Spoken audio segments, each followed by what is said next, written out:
اسی فتنے کو ایڈریس کرتی ہے. اور بخاری اور مسلم دونوں میں ایک حدیث موجود ہے متفق علیہ کہ نبی علیہ السلام نے یہی سورت پوری تلاوت کی. پوری سورت پڑھنے کے بعد کہا کہ آدمی کہتا ہے میرا مال میرا مال میرا مال، یہی کہتے کہتے مر جاتا ہے. حالانکہ تیرا مال تو وہ ہے جو تو نے کھا پی لیا یا پہن کر بوسیدہ کر لیا کپڑے، یا آخرت میں اللہ کے لیے بھیج کے اللہ کی راہ میں خرچ کر کے اپنے لیے سٹور کر لیا. یعنی جو اللہ کی راہ میں خرچ کرتے ہو یہ تمہارا مال ہے، باقی تو تیرے وارثوں کا مال ہے. بخاری اور مسلم دونوں میں حدیث ہے، نبی علیہ السلام نے فرمایا انسان کے 3 دوست ہیں، ایک ہی ساتھ جاتا ہے، 2 باہر ہی رہ جاتے ہیں. اس کے رشتہ دار اور مال یہ قبر سے باہر رہ جاتے ہیں، اور اس کے اعمال قبر میں ساتھ جاتے ہیں. بخاری اور مسلم دونوں میں حدیث موجود ہے، نبی علیہ السلام نے فرمایا کہ ابن آدم کے پاس اگر سونے کی 2 وادیاں ہونا تو وہ کہے گا تیسری بھی آ جائے، اس کا پیٹ صرف قبر کی مٹی بھرے گا. یہ لالچ ایسی چیز ہے جس کے پاس مال آ جائے اس کی بھی ختم نہیں ہوتی، یہ قبر کی مٹی اس کا پیٹ بھرے گی.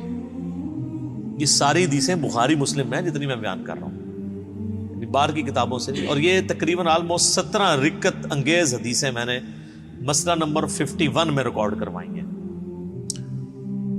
رزق حرام کی مذمت، دنیا پرستی کا انجام اور اس کا علاج. 11 آیات قرآن حکیم سے کراس ریفرنس کے طور پہ پیش کی، جس میں نے یہ صورت بھی ڈسکس کی تھی، اور 17 احادیث بخاری اور مسلم سے. وہ سننے والا لیکچر ہے، قبلہ صحیح کرنے والا لیکچر ہے، مسئلہ نمبر 51. تو نبی صلی اللہ علیہ وآلہ وسلم کو یہ بات پتا تھی کہ میرے بعد فتنہ کیا بننے والا ہے امت کے. تو آپ کا زہد پریکٹیکلی آپ نے پروف کیا. بخاری اور مسلم دونوں میں حدیث ہے، نبی علیہ السلام دعا کیا کرتے تھے اے اللہ محمد اور آل محمد کو صلی اللہ علیہ وآلہ وسلم بس اتنا ہی رزق دینا کہ ان کی روح اور جسم کا رشتہ برقرار رہے، یعنی بس سانس چلتی رہے، اس سے زیادہ مجھے رزق نہیں چاہیے. سر جن لوگوں نے یہ حدیثیں نبی علیہ السلام سے سنی ہوئی تھی انہوں نے دنیا کو 3 طلاقیں دینی تھی نا. انہوں نے ابو ذر غفاری پھر بننا ہی تھا. ابو ذر غفاری کے اوپر میرا کلپ دیکھیں، رات کو میں دوبارہ دیکھ رہا تھا وہ کلپ. آپ کسی اور دنیا میں چلے جائیں گے. یوٹیوب پہ جا کے لکھیں سیدنا ابو ذر غفاری،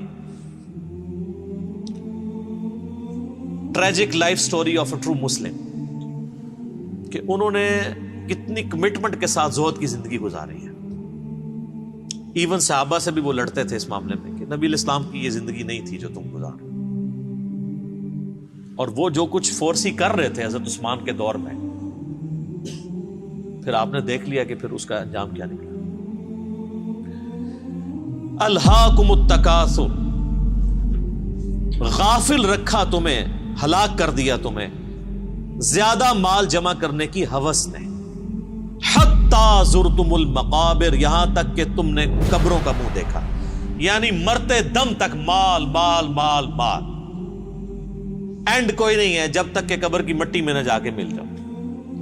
کلا سوف تعلمون، ہاں ہاں تم جلد ہی جان جاؤ گے. ثم کلا سوف تعلمون، پھر تم سے کہتے ہیں ہاں ہاں ان قریب تمہیں معلوم ہو جائے گا. کلا لو تعلمون علم الیقین، ہاں تم یقینی طور پر جان جاؤ گے. یقین تو اسی وقت آنا جب چیز سامنے آ جائے گی. لترون الجحیم، تم دیکھ کر رہو گے دوزخ کی آگ کو. ثم لترونها عین الیقین، اس کے بعد تمہیں دوزخ کی جو آگ کو دیکھ کر اپنی آنکھوں سے یقین آ جائے گا، لیکن اس میں فائدہ کوئی نہیں ہونا.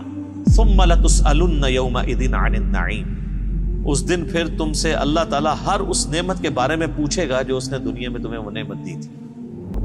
آنکھ، کان، عقل، یہ ساری چیزیں دی تھی، ان کو یوٹیلائز کر کے اللہ کی اطاعت کیوں نہیں اختیار کی؟ ایک ایک نعمت کے بارے میں پوچھا جائے گا. یہ ٹرمنالوجیز بھی تصوف کے ہاں تو بہت یوز ہوتی ہیں. علم الیقین، عین الیقین اور حق الیقین. وہ کہتے ہیں علم الیقین کی تو ہم زندگی گزار رہے ہیں، یعنی ہمیں وحی کے ذریعے یہ علم حاصل ہو گیا ہے کہ مرنے کے بعد اللہ کے حضور پیش ہونا ہے. لیکن عین الیقین اس وقت ہوگا کہ جب انسان مرے گا اور مرنے کے بعد ساری چیزیں اس کے سامنے آشکار ہونا شروع ہو جائیں گی. نزع کے عالم میں فرشتے نظر آنا شروع ہو جائیں گے. قرآن حکیم کی کئی آیات اس پہ گواہ ہیں. مسئلہ 117A اور 117B عذاب قبر کے اوپر میں نے ریکارڈ کرایا، اس میں آپ دیکھ سکتے ہیں.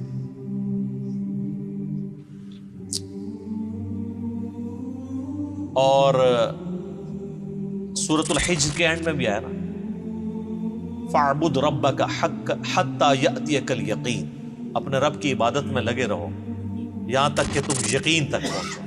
یقین کیا؟ موت. تو علم الیقین تو وحی کے ذریعے میں حاصل ہے. عین الیقین آنکھوں کے ذریعے دیکھ، وہ تو مرنے کے بعد ہی ہے، نزع کے عالم میں ہے، لیکن وہ بھی بندہ واپس نہیں آ سکتا. اور جامعہ ترمذی میں حدیث ہے کہ موت کے غرغرے سے پہلے توبہ قبول ہے، نزع کے عالم میں تو توبہ بھی قبول کوئی نہیں. اور ایک تیسری چیز ہے، وہ ہے حق الیقین. حق الیقین اللہ نہ کرے کہ اس تک نوبت آئے. حق الیقین یہ کہ جب کسی کو آگ میں پھینک دیا جائے گا نا، پھر اسے حق الیقین ہو جائے گا جب اس کا جسم جلے گا. دنیا میں بھی آپ دیکھ لیں، اگر ہم کہیں کہ جی وہ فلاں جگہ پہ دھواں اٹھ رہا ہے، آگ لگی ہوئی ہے، تو یہ کیا ہوگا؟ علم الیقین، کیونکہ آثار بتا رہے ہیں کہ آگ لگی ہے. پھر آپ قریب چلے جائیں اور آگ نظر آ جائے تو اسے کہا جائے گا عین الیقین، آنکھ سے دیکھ لیا. اور اگر زیادہ تسلی کرنی ہے تو بیچ میں ہاتھ ڈال دیں، تو جب ہاتھ جلے گا نا تو حق الیقین ہو جائے گا. تو یہ اللہ تعالیٰ ہمارا ہے کہ تم عنقریب تم اپنی آنکھوں سے بھی دیکھ لو گے اور اس یقین کے عالم تک بھی پہنچو گے. آج جو تم ہمارے پیغمبر کی دعوت کو جھٹلا رہے ہو، تو ایک وقت آنے والا ہے کہ ساری چیزیں کھل کے تمہارے سامنے آ جائیں. اللہم من احییتہ منا فاحیہ علی الاسلام ومن توفیتہ منا فتوفہ علی الایمان. اللہم ثبتنا علی الایمان، اللہم ثبتنا علی القرآن، اللہم ثبتنا علی الاسلام. اللہم اجرنا من النار، اللہم اجرنا من النار، اللہم اجرنا من النار، آمین. تو اس ویڈیو میں محمد علی مرزا بات کر رہے ہیں میری امت کا فتنہ مال ہے.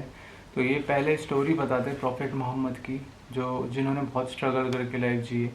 تو بول رہے تھے کہ 2 کھجور اور میٹھا پانی، بہت مہینوں تک اس پہ ہی رہتے تھے، صبح شام. وہ بھی، اور ایسے نہیں کہ بہت سارے کھجور ہو گئے یا پھر بہت پانی ہو گیا، اب 2 ہی کھجور کھاتے تھے. تو بولتے نا کہ یہ بہت بڑا انہوں نے سٹرگل دیکھا ہے لائف میں. تو ان کو یہی ڈر تھا کہ آگے جو اکثریت آئے گی، آگے جو انسانیت ہوگی، وہ یہ سارے ورلڈ میں گھس جائے گی جہاں پہ بس مال مال مال ہی دکھے گا ان کو، کہ اور کچھ بھی نہیں دکھا. اندھے ہو جائیں گے کہ ہاں بس پیسہ پیسہ پیسہ، مال مال مال، یہی کرتے رہیں گے. تو یہی ان کی یہی چیز تھی کہ اس لیے قرآن کے تھرو سب کو بولتے نا کہ آنکھیں کان، اس لیے انسانیت کو سمجھنے کی شکتی اس لیے دی ہے کہ اس چیز کو سمجھے کہ اتنا بھی غفلت کی دنیا، اتنا بھی نہیں پڑھنا چاہیے. آؤٹر ورلڈ بولتے نا، اتنا بھی پڑھ جاؤ گے تو آپ کو مشکل ہوگی لائف جینی آگے.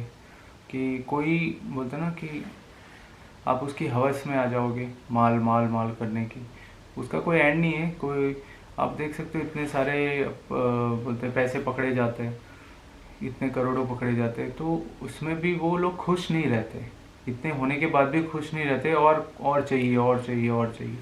تو وہی لاسٹ میں یہ چیز بول رہے تھے کہ قبر میں صرف ایک ہی چیز آپ کے پاس ہوگی، وہ آپ کے جو ایمان ہے، جو آپ کا اللہ کے راستوں پہ آپ نے جو ایمان جگایا ہے، یا جو اللہ کے راستوں پہ آپ نے جو مال خرچ کیا ہے، تو وہی کام آئے گا. باقی آپ کے ریلیٹیوز اور آپ کا جو مال ہے وہ باہر رہے گا، وہ آپ کے کوئی کام کا نہیں ہے. آپ کتنی بھی ایڑی تک کے زور لگا لو، ہے نا، کچھ کام نہیں آئے گا. اور لاسٹ میں 3 چیزوں کی بات کی تھی تو ہم کو اچھی لگی وہ 3 چیز کہ پہلے دور سے دیکھنا کہ سوچنا اچھا دھواں اڑ رہا ہے کہ ہاں چلو آگ جل رہی ہے. پھر دوسری چیز ہے آنکھوں سے دیکھنا کہ ہاں بھائی آگ دکھ رہی ہے. تیسرا ہاتھ ڈال کے چیک کر لو کہ بھائی سچ میں آگ ہے یا فیل کرو.